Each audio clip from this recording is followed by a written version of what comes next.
Okay, so today, I'm just dropping my paper. Today in history, in 1930, Pluto was discovered as a planet, finally, for the first time. Hey, which is kind of funny because, so 1930, they were discovered, the planet was discovered. And then in like the 2000s, I think it was, they said, oh, Pluto's not a planet anymore. And then now they're like, okay, Pluto's a planet again. So it's kind of like they're going back and forth between whether Pluto should be a planet or not. So Pluto was discovered today in history. Kenyon's on his way. He just forgot his bag in my room and ran back. Oh, okay. So he's coming. Thanks. What's that? Does he not have it this hour?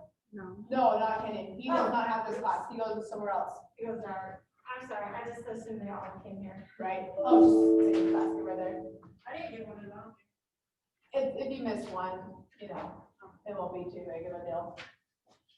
So in the news also regarding space, NASA, the NASA rover landed on Mars today. So doing more studies. So that's going to be cool. So today we're going to finish our objective we started yesterday, talking about what were the attitudes between American Indians and European settlers. So, career years is in the absent box. Get out this paper that we started yesterday. The documents, European Indian settlers documents. This is what we're going to be doing today. I handed this to you guys yesterday. I mentioned to you that we're going to be using these documents of people who were alive in the 1600s, and they were people who were able to see and talk to. Do you need a new one then? Yeah. People who were able to see and talk to the other group. We're talking about the two groups, Europeans and American Indians. So, what we're gonna do is each of these documents, we're gonna read them. We're going to analyze what they're saying, and I'll help you with a bunch of them, the harder ones. We're going to figure out what their attitude was, the speaker, what their attitude was towards the other group. Okay. So if it was someone from the European group speaking, we're trying to find out, what do they think about the Indians? What was their attitude like towards the Indians? And we're going to highlight on here what they said that made us think that. So for example, if we're claiming that American Indians believe that Europeans are greedy, okay, if we read something and it says, oh, well, sounds like they think that Europeans are greedy. Okay, well, why do they think that? What did they say that makes you think that? Okay, that is what we're highlighting. Okay, so I'm going to help you a lot with especially the first couple ones. Okay, so we're going to first do document B. Okay, grab a highlighter. Grab a highlighter for your paper. Document B is the one we're going to do first.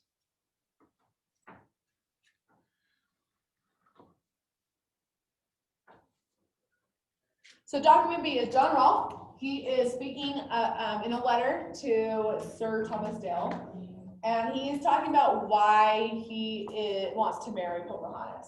Okay, there's a lot of weird old English words that you probably don't understand because we don't speak in old English anymore. We speak in current lazy English today, so we don't use a lot of these words. So I'm gonna basically read a phrase to you, and then I'll rephrase it in words that you guys will understand, okay? Because I want you to understand what he's saying.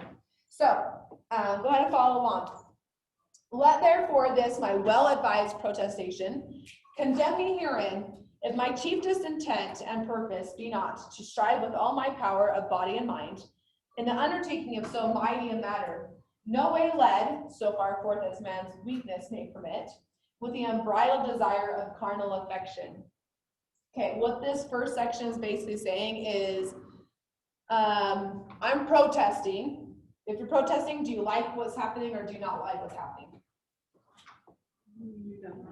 Yeah, that's right. You don't like it because if you liked it, there would be no reason to protest, right? So he doesn't like the situation. He's talking about what kind of situation. He's about to do what? Marry Pocahontas, right? So does he want to marry Pocahontas?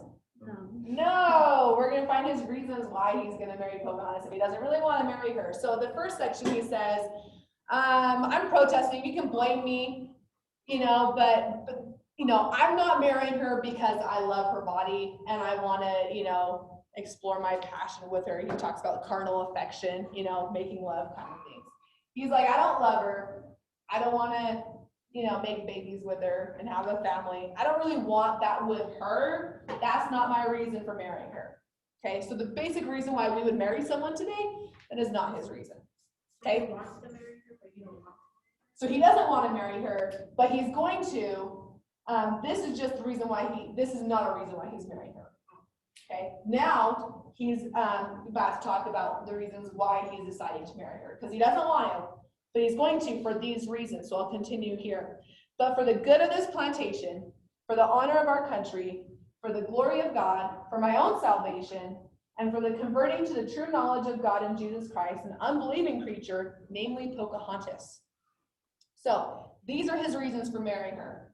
Okay, it's going to be good for the plantation. It'll bring my country honor. Salvation for a Christian means if you can convert others to your religion, then you can go live in heaven after you die. So he's like, hey, I can go to heaven if I do this. I can convert Pocahontas, go to heaven. It's good for the colony. It's very, very honorable. Those are his reasons for marrying her. Okay, he has no love for her whatsoever. He even called her a creature, an unbelieving creature. So already we have some idea of what he thinks about Indians, don't we? Okay, what did he say or what do you think? How does he think about Indians based on what he said so far? Probably thinks that we're poor. Was that? Probably thinks that we're poor. Probably thinks they were poor. Okay. Even though we don't need currency to get peace we need. Right. So we're going to actually keep on that one in the next section. I want to come back to you on that one. Okay. What else did he say in here that makes us think that he didn't really like Indians? He said creature, namely the unbelieving creature Pocahontas. He called her a creature. So if you think you're equal with someone, are you going to call them a creature? No. So at the very least, you guys can highlight that he called her a creature, unbelieving creature, namely Pocahontas, because we know how he feels about Indians because he called them a creature. So that's what we're going to highlight. That's the evidence that tells us how he thinks and what his attitude is towards Indians. That's even just one. There's another one at the top that you could highlight.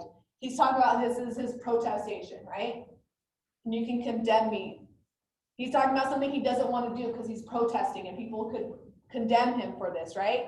So if that's the case, then that shows that he doesn't want to do this. It's something that is not very good in his or other people's eyes, right?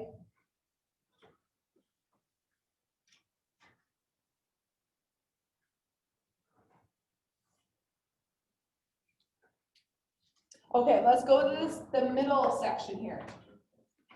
He goes on to say, shall I be of so untoward a disposition as to refuse to lead the blind into the right way? Shall I be so unnatural as not to give bread to the hungry, or uncharitable as to not cover the naked? Shall I despise to actuate these pious duties of a Christian? So this is exactly what Sergio was saying. Go ahead and say it again. How did he think of them? Poor. He's like, it's my Christian duty, isn't it? Like, should I not help them out? Should I not feed them? Should I not lead them the right way?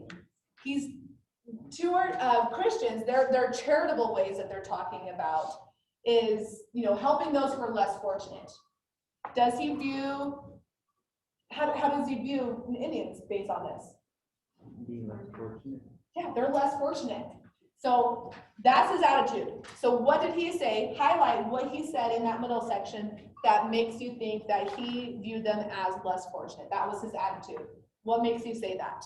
Highlight what he said that makes you say that.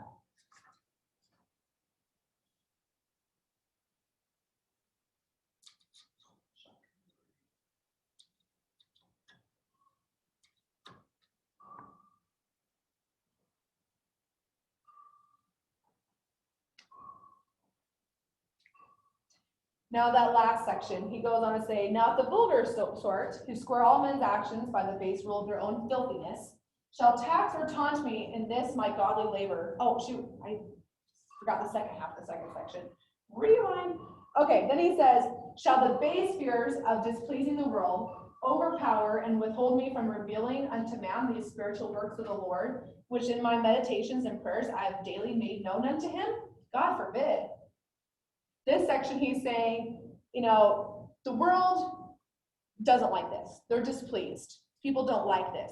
Should I fear that so much that I shouldn't follow what the Lord wants me to do and do God's work, God's will? So he's basically saying, like, back to his reason for marrying her, this is the Lord's work. Yeah, sure, it's displeasing to the world, but I can't be fearful of that because this is what God wants me to do.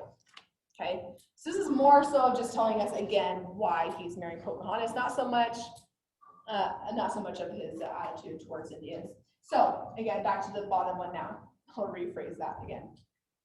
Now, if the vulgar sort, who square all men's actions by the base rule of their own filthiness, shall tax or taunt me in this my godly labor, let them know it is not any hungry appetite to gorge myself with incontinency. Sure, if I would, and were so sensually inclined, I might satisfy such desire, though not without a seared conscience, yet with Christians more pleasing to the eye and less fearful in the offense unlawfully committed.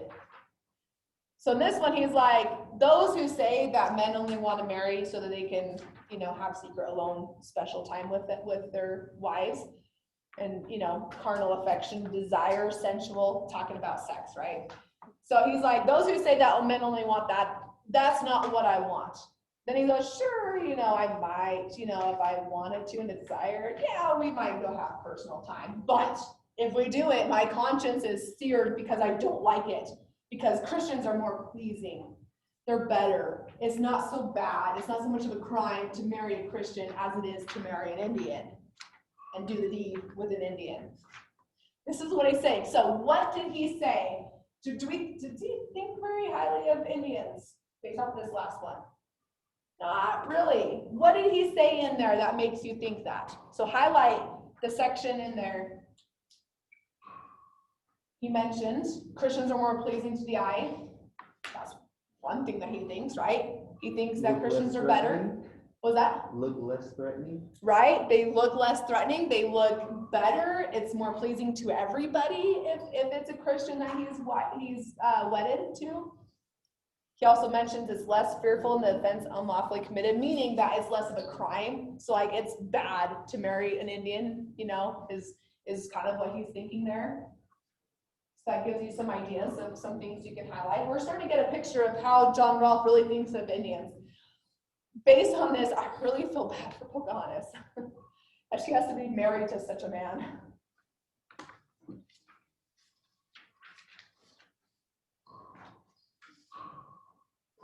All right, when you are done, we're going to do the next hardest one. Flip to document F when you are done. We'll do document F next.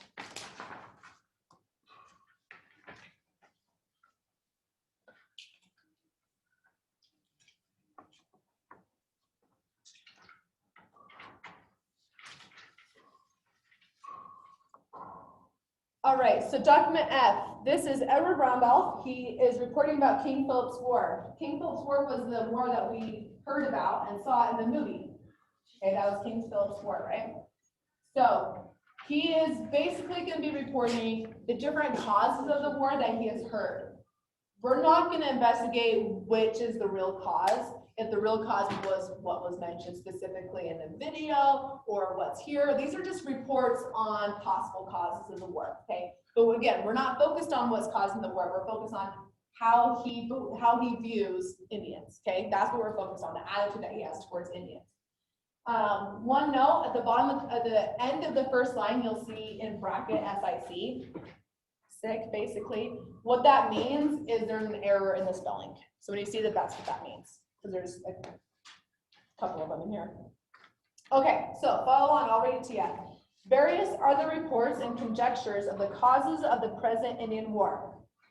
Some impute it to an imprudent zeal in the magistrates of Boston to Christianize those heathen before they were civilized and enjoining them in the strict observation of their laws. So this one is that first cause that he mentioned just barely, is saying that the magistrates, the religious leaders, wanted to Christianize the Indians first and then civilize them. I'm sorry, did the Redwood leave his Chromebook in here? I didn't I know. don't think so. We can't find it. Yeah, because I was right there. Yeah. Didn't have- Good luck. Thank you. So, and the purpose of that is when you say that someone needs to be civilized, according to the European definition of civilized, when they came and they saw American Indians, they viewed them as uncivilized because they had a different structure. They didn't follow like one person's rules so adamantly like the English did. Okay, so they're like, oh, you don't have a government like us, you're uncivilized. And that's where the word heathen comes from, and savage. Those words inherently mean unruly, someone who's not controlled, someone who's not civilized, who could be act aggressive, and there's nothing wrong with it. So that's why they initially called American Indians heathens and savages in the first place. So when he called them a heathen, that right there tells us what he thinks about them, huh? So that's automatically something you guys can highlight, because he straight up called them heathen. And those words are kind of like the examples. Yes. Like how the M word is to blacks Mhm. and It's like the another mirror, yeah. M word and another M word to Ireland people. Yeah, so it's like, yeah, if you think of like the worst word you can call someone from a group, that would be it for natives, yep. So yeah, that first cause was like, you should have civilized them first and then Christianized them, because then they wouldn't just go to war with you, because they'd be civilized. So, and you know, maybe that would have changed the outlook of the war, because they didn't like them trying to Christianize them so much. But they also wouldn't have liked trying to force them to be their version of civilization either. So, you know, either way, there was going to be a war, I think. So the second possible cause in the middle of that first section, he goes on to say, the people on the other side, for lucre and gain, entice and provoke the Indians to the breach thereof, especially to drunkenness, to which those people are so generally addicted that they will strip themselves to their skin to have their fill of rum and brandy. Does that sound familiar, guys? You heard of that before? People saying that natives are drunk, right? This is where it all started. We have proof right here that there were people, not everybody, because we don't know how many, but there were people who enticed and got natives addicted to alcohol so that the natives would do whatever for that person. They could be in their control because they want more alcohol, right? So how do you think he views Indians based off saying this? What do you guys think? Less of them. What was that? Less of them. I sorry, can't hear you. Less of them.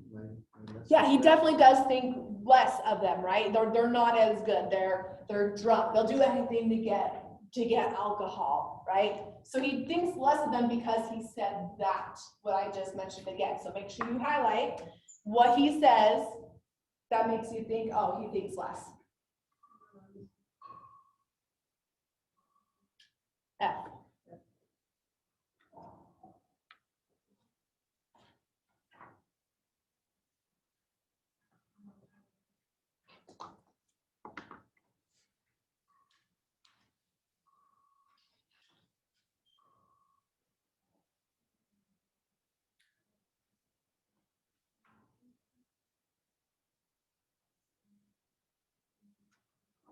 All right, so the middle section,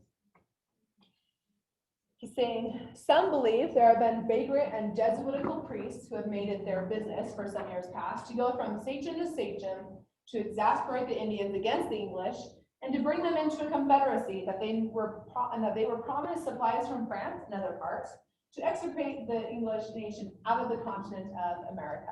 So this isn't so much his attitude. This is just basically saying another possible cause of the war. He's basically saying, there were some French religious leaders who came and say, hey, if you guys join up, form a confederacy, a group, and you fight against the English, kick them out, like we'll give you supplies, we'll give you some goods, you know, basically convincing them. English and French hate each other, so of course they're gonna be like, oh, it's the French's fault. they're getting the Indians riled up and fighting against us, trying to kick us out of here. So that's just one possible cause that he said. But we'll move on because there's not really a attitude that he has. That one's more of an attitude towards the French than that one. So the last section. But the government of the Massachusetts has contributed much to their misfortunes.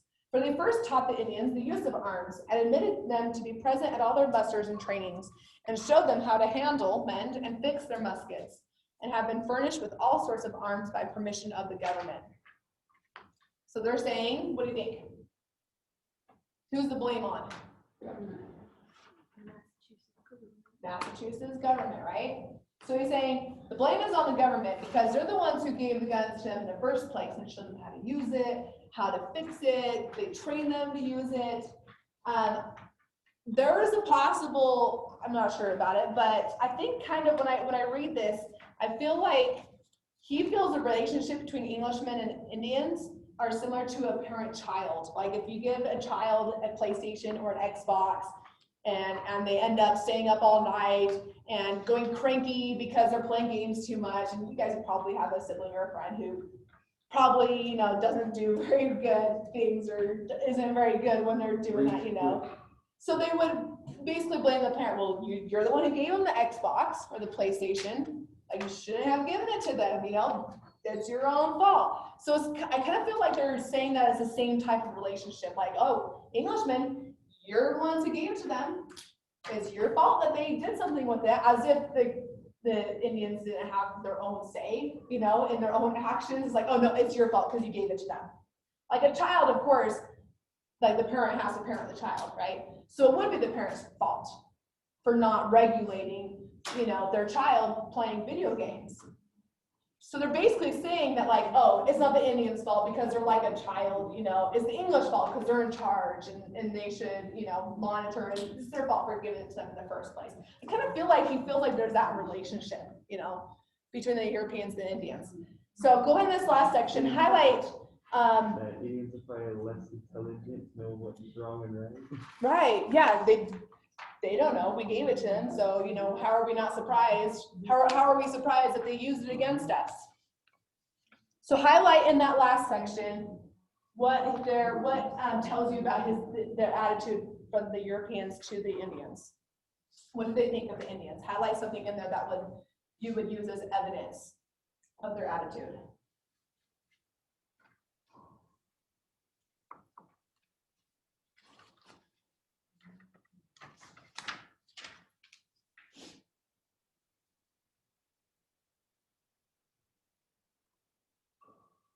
Starting to get not a very pretty picture, are we? When you're done, flip to D. We're just jumping all around here. Again, we're doing the hardest to the easiest, so that way if we don't get done before the end of class, your homework will be the easiest ones. So, D. Roger Williams, he's the founder of Rhode Island Colony. He writes this book called A Key into the Language of America, and it's the first study of an Indian language, the Narragansett language. So this is what he says in the book. I once traveled to an island of the wildest in our parts, where in the night an Indian, as he said, had a vision or dream of the sun, whom they worshipped as a god, darting a beam into his breast, which he conceived to be the messenger of death. This poor native called his friends and neighbors and prepared some little refreshing for them, but himself was kept waking and fasting in great humiliations and invocations for 10 days and nights. Basically, he had a dream that he was going to die. He brought his friends and people over. He fed them and gave them drink, but then he fasted and he was like kind of going crazy and praying and, you know, because he thought he was dying. Okay, I don't know if he actually ended up dying or not, but that's what he thought. Then he said, I was alone, having traveled from my bark, the wind being contrary, wind was going against him. And little could I speak to them to their understandings, especially because of the change of their dialect or manner of speech from our neighbors.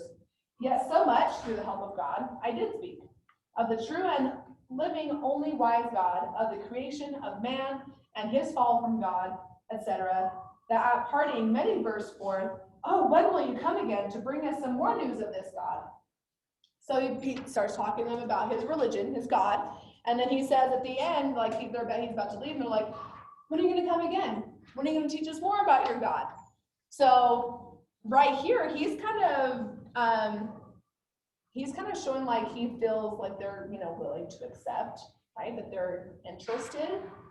They're, oh, maybe I can convert them. Maybe I can Christianize them. So if you're gonna have someone convert to your religion, do you think you're gonna think favorably or not favorably on them if they're gonna convert to your religion? Favorably, right? Because they're gonna convert. You're like, hey, you're gonna convert. Okay, I do now, So he's kind of starting to get some favorable attitude towards them, right? Okay, I'm gonna go on. Nature knows no difference between Europe and Americans in blood, birth, bodies, etc. God, having of one blood, made all mankind, Acts 17 is scripture reference for Christians, and all by nature being children of wrath. What is he saying? He said nature knows no difference between Europe and Americans. What does that mean? They're the same. Yeah, there's no difference, they're the same. Okay? We're getting a little bit more favorable, aren't we? Just kind of saying like they're the same. Europe or American, the same. Then he goes on to say a poem in his book. More particularly, boast not, proud English, of thy birth and blood. Thy brother Indian is by birth as good. Of one blood God made him, and thee and all. As wise, as fair, as strong, as personal, by nature rates his portion, thine no more, till grace his soul and thine in Christ restore. Make sure thy second birth, else thou shalt see heaven ope to Indians wild, but shut to thee. His poem is basically saying, hey, Englishmen, don't be boasting, don't be proud, because yeah, sure, Indians are wild right now, but when they convert and they become Christian, heaven's gonna open their gates to them and shut its gates to you because you're being proud and boastful. So you better watch it. That's what he's basically saying. So he did call them wild, so that's something that you could include when you're highlighting of what he thinks about Indians. He did call them wild. However, there was a large portion of that talked about how he felt like they were equal, right? Just like what Sergio said, nature knows no difference between European and Americans. They're the same. So he feels his attitude towards them is they are the same. And the only reason he feels they're wild is because they haven't been, I just lost that word. Christianized, Civilized. yeah, haven't been civilized, haven't been Christianized. So it's like, hey, we'll teach them how to be more civil. We'll teach them Christianity, and then there's no difference. And that's the only reason why they're wild is because they haven't been civilized and they haven't been Christianized. But his main thing, like, don't boast, guys, because thy brother Indian is by birth as good. Of one blood, God made him and thee and all. So he's like, God made us all. He made them too. They're just as good. When they convert, they'll go to heaven, and you won't if you're proud and boastful, because they'll be able to go to heaven then. So highlight in that section, I see some, that you guys have. Highlight what he said in there that makes you think that, oh, this is what he thinks about Indians, because he said this, right? So I see some of you guys highlighting about Indians being wild, that nature knows no difference.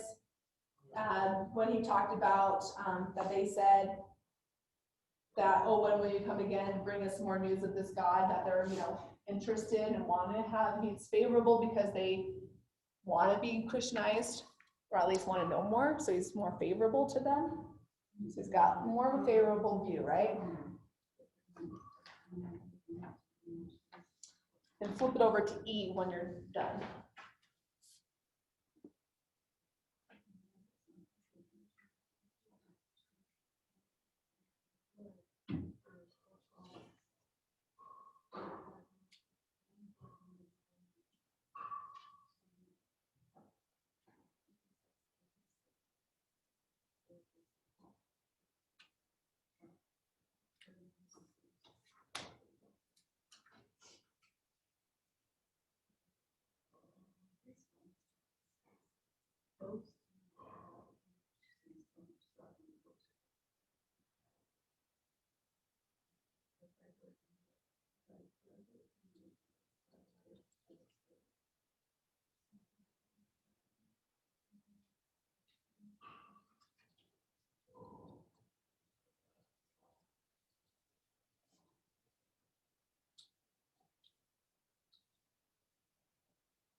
Wasn't there signs of Indians being interested in Christianity, but still practice their tradition?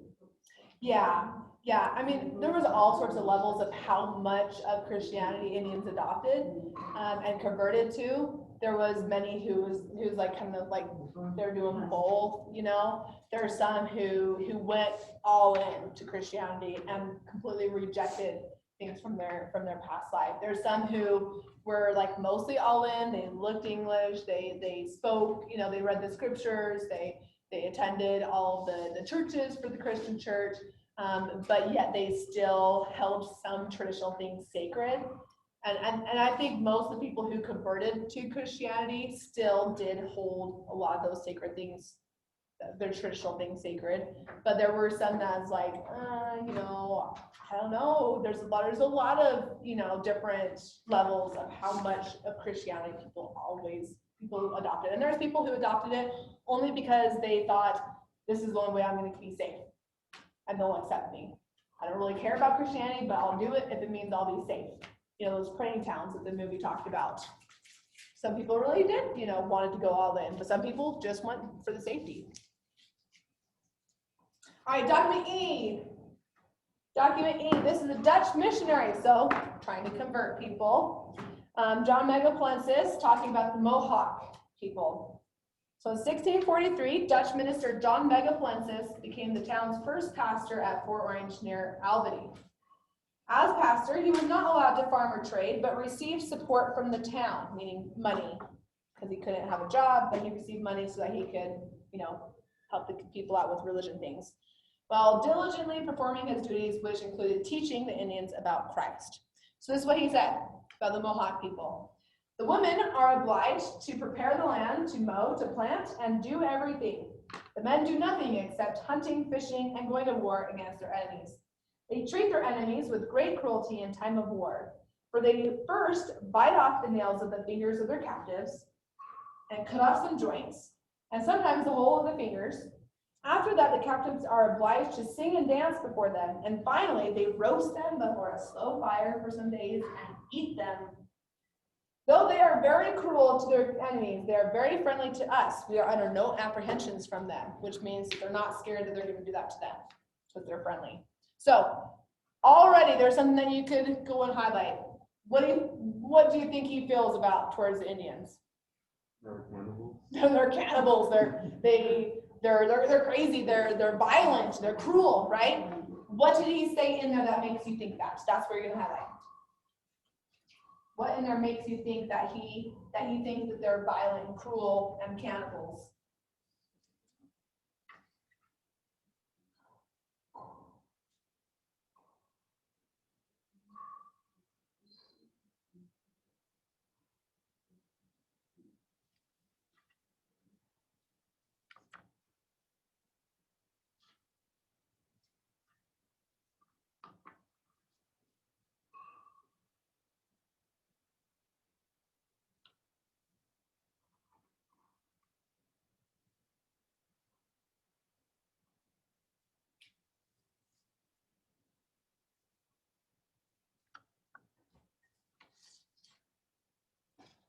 So the next section, he goes on to say, they are entire strangers to all religion, but they have I'm not going to pronounce that name, which others also call another name I'm not going to pronounce.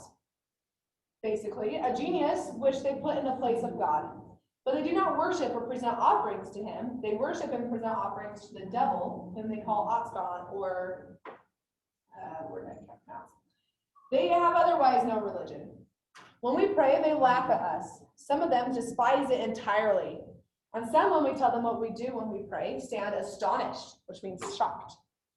When we have a sermon, sometimes 10 or 12 of them, more or less, will attend, each having a long tobacco pipe made by himself in his mouth, and will stand a while and look, and afterwards ask me what I was doing and what I wanted, that I stood there alone and made so many words, and none of the rest might speak.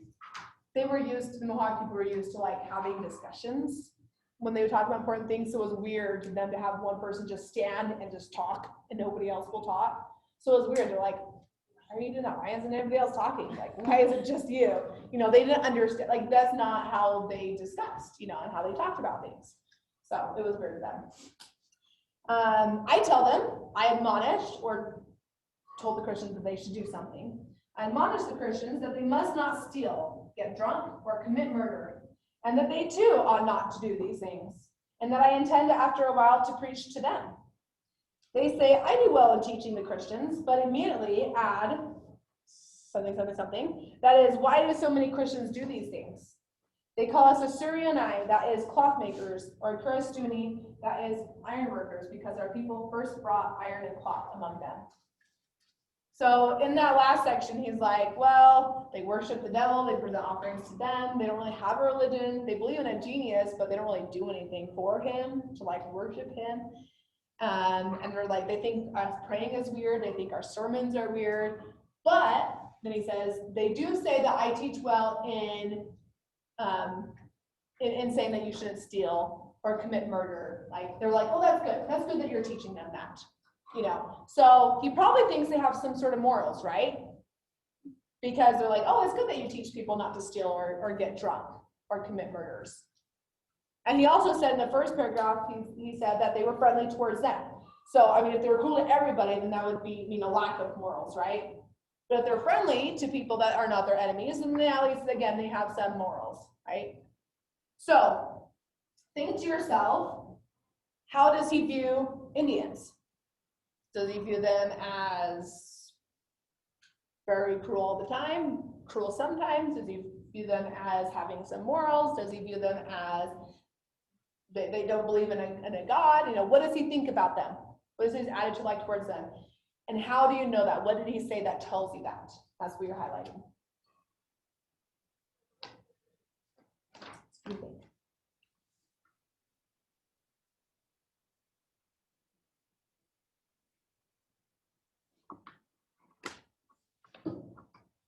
Based off that second one where it's talking about religion, right?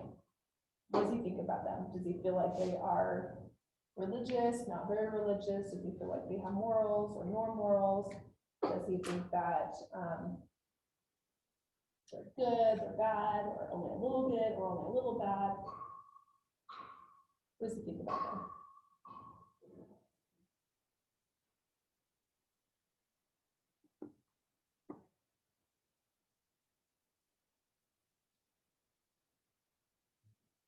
So when he says that we present offerings to the devil, does that sound good or bad, do you think, to a lot of Christians? Yeah. So he probably thinks, they're kind of, you know, they don't really have a good religion. They offer things to the devil. Like, he probably has negative feelings or negative attitude towards them because of that, right? Well, one of these scenes were in the thing like that. Yeah.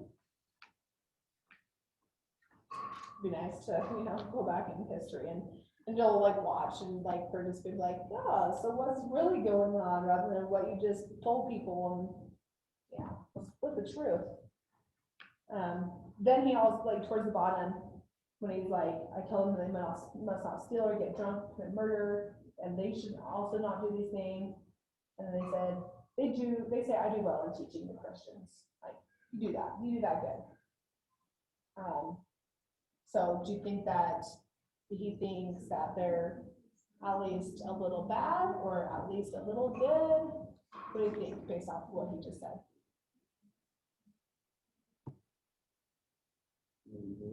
Yeah, a little good, right? Because he's saying that the Indians are saying that it's a good thing that he teaches not to steal or murder, right?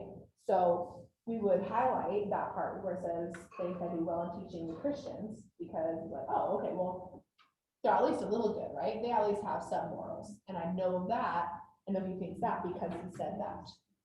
Okay, so that's.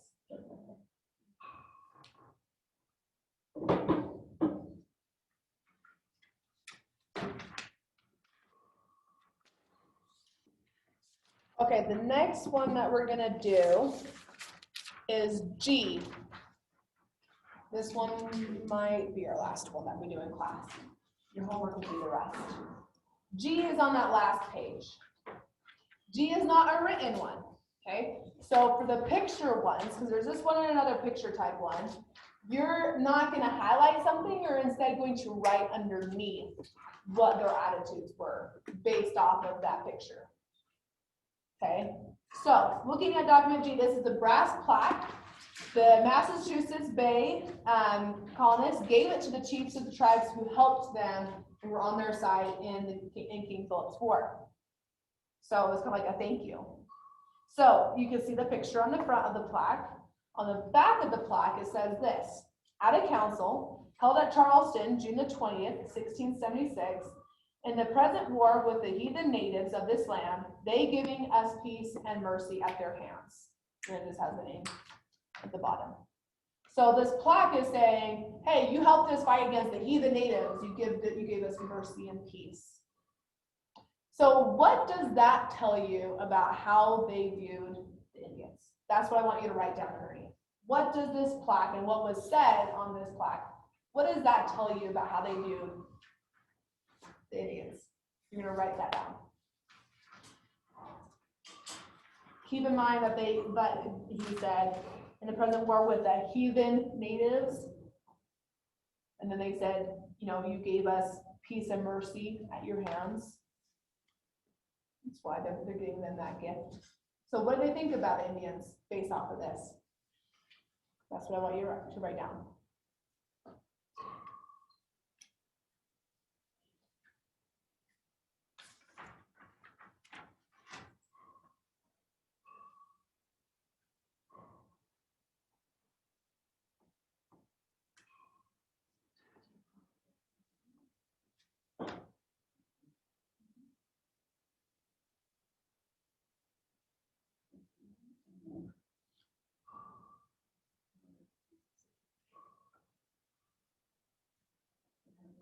What's the thing called again?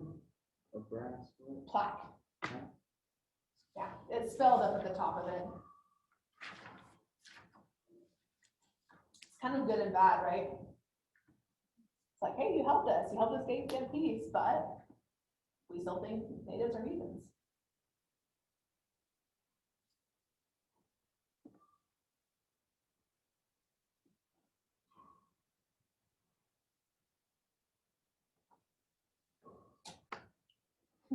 Sure, I forgot that with my last class on the new document H. Oh no, the one before, the first one. No, the last one. Third hour. Because we went back to another one and then I forgot to tell them that we didn't do H. So they didn't do H. I told them that they were done. So I'll have to try to do that real quick if they didn't, look at it. Yeah. Okay, so the rest of them, there's one more picture one. For the picture one, keep in mind, you see all these Indians attacking a settlement, and then you have one Indian doing something on the right side, specifically with a little European child. What is that picture? This picture was drawn by Europeans. What does it tell you about what they think about Indians by looking at this picture and reading what was going on? So the rest of it is your homework. You only have a few left, okay? The rest are super easy, but only take you it might take you 10 minutes max to do the rest of this, okay? Because the rest are a lot easier to understand what they're saying. So do the same thing. The picture you write on the bottom with the documents you're highlighting, but that is what your homework is, okay? Have this done by Wednesday, because Wednesday we're gonna put what you highlighted into words in a short essay, very short essay. We're mostly just talking generally. You're gonna use the stuff that you highlighted as your evidence to explain these are what their attitudes were, and this is, this is how some things changed. So put that away where you can take it home to finish it and clean up your area, and we'll move on to the next class.